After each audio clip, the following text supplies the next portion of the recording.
बात है UK prime minister Rishi Sunak में भी वो इंडिया विज़िट कर रहे हैं और उसकी जो 2-3 पॉइंट ऑफ व्यूज़ आए हैं मीडिया के ऊपर वो ये हैं कि वो अपनी नेशन को, अपनी कंट्री को, अपने रिलीजियस को बड़ी आसानी से दुनिया में प्रमोट कर रहा है। आ सकते हैं। अभी फ़िलहाल तो फ्रांस में भी बैन लग गया इस पे हिजाब पर, और मुसलमानों पे जो मुस्लिम्स हैं उन पे काफ़ी सैंक्शन लग रहे हैं। सर ये इसी वजह से हो रहा है कि वो लोग यही समझते हैं कि Islam is a terrorist religion. Everyone, स्वागत है आपका विराग रेट्स के एक नए एपिसोड में। जैसा कि हम सब जानते हैं कि G20 समिट का समापन हो चुका है और जितने अतिथिगण हैं वो अपने अपने देश को वापस लौट चुके हैं। हालांकि अभी जो कनाडा के प्रधानमंत्री हैं उनके विमान में कुछ तकनीकी खामियों के कारण वो नहीं जा पाए थे, जो कि कल भी चले गए हैं। हालांकि उसकी कहानी काफ़ी इंटरेस्टिंग है कि भारत के प्रधानमंत्री ने अपना जो इंडिया 1 है, जो कि VVIP एयरक्राफ्ट है, वो ऑफर किया था, लेकिन उन्होंने कहा कि नहीं, उनका खुद का विमान आ गया था। तो आपको पता होगा G20 के दौरान ऋषि सुनक सर ने कहा था कि आई एम प्राउड हिंदू, और हिंदू धर्म के बारे में उन्होंने काफ़ी कुछ कहा था। तो आज मुजम्मिल भाई का जिस वीडियो को हम देखने वाले हैं उसका टाइटल भी है कि Rishi Sunak said I am a proud Hindu. तो इस पर पाकिस्तानी पब्लिक का क्या रिएक्शन होता है वो देखेंगे, और पाकिस्तान की पब्लिक G20 समिट के बारे में क्या सोचती है, क्यों पाकिस्तान की मीडिया में ये नहीं दिखाया गया, इस पर भी हम बात करेंगे। तो चलिए शुरू करते हैं वीडियो और मिलते हैं वीडियो के अंत में। अस्सलाम वालेकुम, this is Muzammil Qureshi here and you are on my channel daily swag. आज की इस वीडियो के अंदर एक बहुत बड़ी न्यूज़ निकल कर आ रही है गाइस G20 के समिट के अंदर से।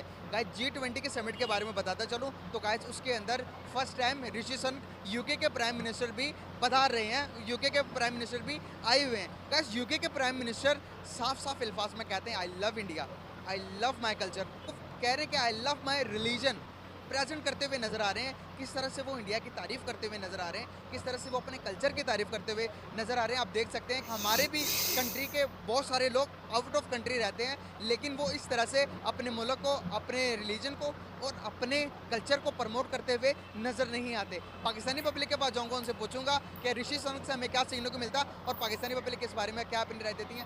आइए मिलकर जानते हैं। वालेकुम सलाम, कैसे हैं आप? अल्हम्दुलिल्लाह। नाम आपका? अली, क्या करते हैं? मैं फिमिगेटर हूँ, फिमिगेशन सर्विसेज प्रोवाइड करता हूँ। माशाल्लाह ज़बरदस्त हो गया। भाईजान, बात करने का पर्पज़ ये है कि हमारे पड़ोसी मुल्क के अंदर G20 समिट हो रहा है इस टाइम। जिस समिट के बारे में आपको थोड़ी बहुत इन्फॉर्मेशन तो होगी। उस समिट के बाद मेन टॉपिक के बाद में करते हैं। पहले तो बताइएगा कि फ़ायदे क्या होंगे आने वाले टाइम के अंदर हिंदुस्तान को, हिंदुस्तान की इमेज का क्या होगा आने वाले टाइम के अंदर, कितना प्रमोट कर रहे हैं वो अपने नेशन को, और इससे क्या बेनिफिट्स हो सकते हैं। फ़र्स्ट ऑफ ऑल मैं बताता चलूँ कि G20 summit first time India के अंदर हो रहा है। इससे पहले तो यूरोपीय यूनियंस और उस डिफरेंट कंट्रीज़ में होता रहा है, बट राइट नाउ इंडिया की एक बहुत बड़ी अचीवमेंट है इस समिट को अपनी कंट्री में हेल्ड कराना और दिल्ली को इसके लिए ऑक्यूपाई करना। अब दिल्ली के अंदर अगर ये ऑक्यूपाइड हो रहा है तो सबसे बड़ी जो इसके अंदर बात है, UK prime minister Rishi Sunak में भी वो पाकिस्तान इंडिया विज़िट कर रहे हैं और उसकी जो 2-3 पॉइंट ऑफ व्यूज़ आए हैं मीडिया के ऊपर वो ये हैं कि वो अपनी नेशन को, अपनी कंट्री को, अपने रिलीजियस को बड़ी आसानी से दुनिया में प्रमोट कर रहा है, और वो प्रमोट कर रहा है और एक ऐसा इमेज इंडियन नेशन का दुनिया के सामने दे रहा है कि हम एक मेहनती, पढ़ी लिखी और बिजनेसमैन कौम है। अगर हम दुनिया में बड़ी ताकतों के साथ मिलकर चलते हैं तो हम दुनिया की 80% से 70% ह्यूमन रिसोर्सेज को कंप्लीट कर सकते हैं। एक्चुअल पर्पस ही ये है उस बंदे का। अगर आप इस चीज़ को उठा के देखते हैं तो दुनिया के अंदर जितने बड़े इस टाइम IT सेक्टर के अंदर डिपार्टमेंट्स हैं, like Microsoft, Google and Twitter, उनके चेयरपर्सन्स, उनके जो बड़े बड़े बानीज हैं, CEOs हैं, वो इंडियन से पाए गए हैं। अब पाए गए हैं कि वही अगर हैं? हम देखते हैं तो एज अ पाकिस्तानी मैं इस चीज़ को बहुत ज़्यादा फील करता हूँ कि लंदन के मेयर जो सादिक खान है, शायद पाकिस्तानी है, एज अ पाकिस्तानी वो पाकिस्तान को किसी जगह पर प्रमोट करने में नज़र नहीं आए। दूसरी बात ये, हम अपने लीडर्स को यहाँ पे देखें तो हमारे लीडर्स की क्वालिफ़िकेशंस और हमारे लीडर की जो बातें हैं वो सिर्फ हमारे जलसों तक हैं। लाइक आप देखें कि इमरान खान ने सादिक खान के अगेंस्ट जमाइमा गोल्डस्मिथ के भाई को सपोर्ट किया। ही इज़ अ जूइश को सपोर्ट कर रहा है एक मुसलमान लीडर, और हम उसे यहाँ पे एक इतना बड़ा लीडर मानते हैं कि जिसकी कोई अहमियत का अंदाज़ा ही नहीं कर सकते कि वो भगवान है यहाँ के पाकिस्तानियों के लिए। उसे पूछते हैं लोग। और सॉरी कट कर रहा हूँ आपको। क्या लगता है कि आपको अभी उन्होंने सिर्फ और सिर्फ इस समिट के लिए 4100 करोड़ रुपए लगा दिए और आप देख सकते हैं दिल्ली को इतना डेकोरेट किया गया है, इतना प्रेजेंटेबल दिखाया गया है कि दुनिया को कि उन्होंने अपनी उसके अंदर कोई नई चीज़ नहीं, कोई इंग्लिश चीज़ें तो दी नहीं, उन्होंने अपनी पुरानी तारीख दीवारों के अंदर, उन्होंने अपनी हर चीज़ के अंदर खाने भी इवन के सारे इंडियन खाने, कोई विलायती खाना नहीं। उन्होंने बताया कि भाई ये हमारा कल्चर है, इधर आए हो आप हमारे मुताबिक ज़िंदगी गुजारो, हमारे आप 3 दिन रहेंगे 4 दिन रहेंगे, हमारे मुताबिक आपने चलना है। अब मुझे बताएं कि हमने क्या किया अपने कल्चर को, अपने मुल्क को प्रमोट करने के लिए, कोई भी प्लेटफॉर्म के अंदर आप मुझे बताएं आज तक अगर 5 साल के इस पीरियड के अंदर आप मुझे बता दें किसी प्राइम मिनिस्टर ने विजिट किया हो पाकिस्तान का। मैं आपको बताता चलूँ कि इस कल्चर को प्रमोट करने की बुनियाद फीफा वर्ल्ड कप से चली। फीफा वर्ल्ड कप कतर के अंदर कतर ने अपने कल्चर को प्रमोट किया। यस, कुरान पाक की तलावत से उसने वर्ल्ड कप का इफ्तिताह कराया। पूरी दुनिया की ताकतें पीटते रह गईं, देखती रह गईं कि ये क्या हो रहा है। बट राइट नाउ उस कल्चर को अगर इंडिया ने अडॉप्ट किया, बड़ी अच्छी बात है, हर मुल्क को अपने कल्चर को प्रमोट करना चाहिए। बट राइट नाउ आप किस दुनिया में है ये? फीफा वर्ल्ड कप कब हुआ था? कॉमनवेल्थ का नाम सुना है? एशियाड का नाम सुना है? उससे पहले देख लेना, अपना इतिहास देख लेना, कतर का इतिहास देख लेना और भारत का इतिहास देख लेना। मतलब तुम भारत को सिखाओगे कल्चर कैसे प्रमोट करना है। ये मानो अगर इसी लॉजिक के साथ देखा जाए तो फिर जहाँ जहाँ पे आयोजन हो रहा है ना, सबने भारत को कॉपी किया है। भारत तब से अपने कल्चर को प्रमोट कर रहा है जब तक जिन देशों का तुमने नाम लिया शायद वो कपड़ा पहनना भी नहीं जानते थे, या जिन वेस्टर्न कंट्रीज़ की बात तुम कर रहे हो, जिन गल्फ कंट्रीज़ की बात कर रहे हो, जब वो सही से चल नहीं पा रहे थे उस समय भारत का कल्चर देख लेना कैसा था। तो भारत को मत सिखाओ कि कल्चर क्या होता है। सनातन कल्चर के बारे में पहले पढ़ लो, उसके बाद कल्चर कल्चर कहना। हर जगह अपनी सुप्रीमेसी लेके मत घुस जाया करो, एक ही सुर में मत बजाया करो ताल। हर चीज़ देखा करो, हर पहलू देखा करो, उसके बाद बात किया करो। एक क्वेश्चन के अंदर कहा कि उसने 4100 करोड़ रुपया दिल्ली के अंदर लगाया। It's a peanut in a camel mouth. Yes, अगर आप इंडिया के इस टाइम डॉलर रिजर्व देखें तो वो 600 अरब डॉलर हैं। यस, और पाकिस्तान के पास 8 अरब डॉलर। तो हमारा दुश्मन हमसे 10,000 टाइम गुना स्ट्रांग है इकनॉमिकली। टाइम गुना। अगर इकनॉमिकली हम अपने प्रोजेक्ट्स को देखें जो हमारे मुल्क के अंदर कंप्लीट होते हैं और हमारा मुल्क तरक्की करता है, तो उसमें सबसे बड़ा प्रोजेक्ट सीपैक था, जिसे पिछले 4 सालों के अंदर खड्डे लाइन लगा दिया गया। सीपैक कंप्लीट नहीं हो सका। उसके सीपैक चूना था पाकिस्तान को लगाने वाला। बहुत से गल्फ कंट्रीज़ भी हैं, बहुत सी दुनिया की दूसरी पावर्स भी हैं। बट राइट नाउ मेरी अपने हुक्मरानों से और अपने आला अहदेदारों से रिक्वेस्ट है कि पाकिस्तान की इकनॉमिकल क्राइसिस से निकलने के लिए उन प्रोजेक्ट्स को जो दुनिया ने हम पे बेट किए हुए हैं उन्हें कंप्लीट किया जाए।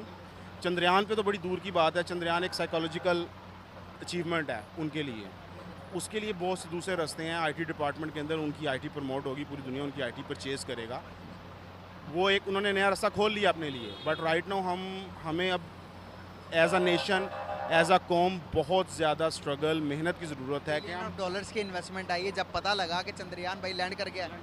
अब मुझे बताएं कि पाकिस्तानी अवाम कहते हैं क्या फ़ायदा क्या चंद्रयान चांद पर जाने का, पहले ज़मीन को तो ठीक करो। उनको पता ही नहीं है स्ट्रेटजी क्या है, अगले बंदे की थिंकिंग क्या है। वो आने वाले 100 सालों की सोच रहा है, हम तो यहाँ पर अगले पल की रोटी की सोच रहे हैं कि निवाला मिल जाए, आज का गुजारा हो जाए। हम तो ये सोचे तो अपना ये हाल कर बैठे हैं, वो आने वाले 100 साल 200 साल को प्लान कर रहा है। सर बेसिकली सबसे बड़ी जो इंडिया के अंदर इस अचीवमेंट की वजह है वो है स्टेबिलिटी। मोदी गवर्नमेंट 10 ईयर से काम कर रही है और वो वाली अगर दोबारा आ भी जाती है तो नो इशू, नहीं भी आती नो इशू। लेकिन जो उनकी लॉन्ग टर्म पॉलिसीज़ हैं उनकी आने वाली पिछली गवर्नमेंट्स या आने वाली नई गवर्नमेंट चेंज नहीं करती। आप देखें अटल बिहारी वाजपेयी, मनमोहन सिंह के जाने के बाद आज तक किसी ने मोदी के मुंह से उन दोनों के नाम सुने हों। हमारी कौम क्या करती है, इमरान खान उतर गया, नवाज शरीफ ने ये कर दिया, नवाज शरीफ उतर गया, इमरान खान ने ये कर दिया। हम अब तक 1947 से लेके अपने पिछलों को रो रहे हैं, हम अपने अगले के बारे में सोचते नहीं हैं। आप मुझे बताएं कि ट्रंप के बाद जो बाइडन आया, जो बाइडन ने कभी ट्रंप का जिक्र किया? ट्रंप से पहले जॉर्ज डब्ल्यू बुश था या बराक हुसैन ओबामा था, उनका जिक्र किसने किया? उन्होंने जो पॉलिसीज़ बनाई बराक हुसैन ओबामा ने या बुश ने, उस पॉलिसीज़ को वो अफगानिस्तान वॉर के अंदर कंटिन्यू लेके चले। उन्होंने अपनी जनरल पॉलिसी को चेंज नहीं किया। यहाँ पर एक तख्ती लगी होती है छोटे से अंडरपास की, और वो अगला बंदा जो आता है उसके दौर में कंप्लीट हो जाता है, वो तख्ती उतार के अपनी तख्ती लगा के अपना नाम बना लेता है। What the hell is going on in Pakistan? हम एक कौम हैं, एज अ कौम हम बटे हुए हैं कौम है इसके अंदर। नो नो नो नो, हम पार्टीज़ के छोटे छोटे जत्थे हैं। कोई PMLN से बिलोंग करता है, कोई बिलोंग करता है PTI से, कोई करता है पीपल्स पार्टी से, कोई करता है GMQM से। हम कौम नहीं हैं।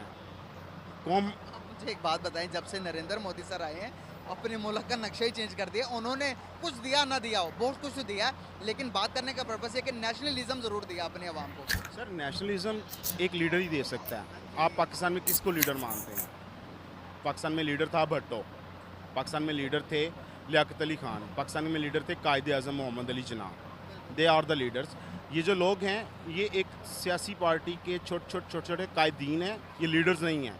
अगर आप कहें कि मरियम लीडर है, she is not a leader. अगर आप कहें कि हमज़ा लीडर है, she is not a leader. अगर कोई कहे इमरान खान लीडर है तो इमरान खान भी लीडर नहीं है। उसने एक ऐसी बदतमीज़ कौम पैदा कर दी है जो आने वाले 20 सालों तक ठीक नहीं हो सकती। बात तो एकदम सही है यहाँ पर भाई। इमरान खान साहब की पॉपुलैरिटी को देखते हुए ये बयान दे रहे हैं, तो यहाँ पर इमरान खान साहब की इतनी पॉपुलैरिटी हो गई है कि लोग उसे अपना मतलब कि सब कुछ मानने लगे हैं। और अंधा बिलीव नहीं, it's a fifth generation war. Fifth generation war के अंदर आप एक झूठ को इतनी बार बयान करते हैं कि वो सच समझा जाता है, और इमरान खान इस पॉलिसी पे अमल करता है। It's a social media war. आप सोशल मीडिया के अंदर किसी चीज़ को इंजेक्ट करते हैं, उसकी बूस्टिंग करवाते हैं। बात तो इन्होंने सही कही है कि इतना ज़्यादा झूठ को फैला दो, इतनी ज़्यादा बार रिपीट कर दो कि झूठ भी सच लगने लगे। और अगर आप गौर करेंगे, अगर आप वीडियोस को देखते हैं तो किसी भी पाकिस्तान से आप इंडिया के बारे में पूछ लीजिए तो हर पाकिस्तानी एक ही टिप रटता है, काफिर हैं, काफिर से दोस्ती नहीं हो सकती, हमने इंडिया को चपेड़े मारनी है, हमने गजवाए हिंद करना है, हमने भारत को चारों जंगों में हराया है, एक पाकिस्तानी 100 भारतीयों पर भारी है, कभी अगर मौका मिला तो हम जज्बा और ईमान से लड़ेंगे, हमने भारत को हमेशा मुक्की खिलाई है। तो कभी इनसे ये नहीं पूछा था कैसे, कोई प्रूफ के साथ ही बात नहीं करेंगे। तो भाई ने एकदम सही कहा कि झूठ को इतना ज़्यादा फैला दो कि वो चीज़ सच लगने लगे।